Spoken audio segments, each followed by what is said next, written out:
Hello everyone, welcome to yet another video here on our channel here, and this is going to be a very different video than what I usually put on this channel, but I find this topic to be very special and important to talk about in many ways. As you know, longtime Jeopardy host Alex Trebek has died at the age of 80.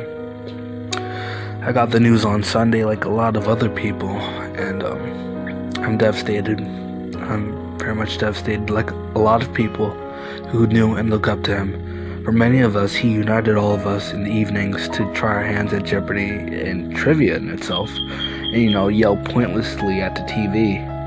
And for me, he was my longtime role model and inspiration.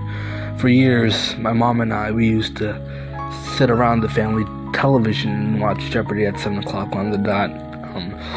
I had no idea what the answers were, or rather the responses or the questions were, and I shouted out random things that came to head at the time, like George Washington and stuff. But that sparked an interest of me wanting to learn new things when I knew I was wrong. As I grew older, Jeopardy and Alex Trebek brought me immense joy, and I would sit there trying to learn more and more things. I'd check back daily at the J archive and, look at the clues from the previous day. I really wanted to learn more. And when I knew the correct response, that no one in the living room, nor even the contestants knew, it was extremely satisfying, especially seeing, Alex pointing out the correct response with his sharp wit and charming demeanor. Funny story, there was this time back in 2019, I just started, I think I was in my last year of middle school. I was in 8th grade, and I remember sitting back watching Jeopardy that evening, and there was a clue about John Locke, the English philosopher during the Enlightenment period, and I remember being stumped at that clue. It went something like this.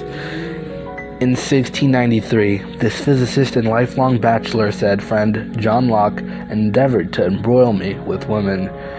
And, the next day, I woke up, I went to school, and I ended up having a quiz that day in social studies. And I remember picking up the pencil and looking down at the questions on the quiz and being like, what is this?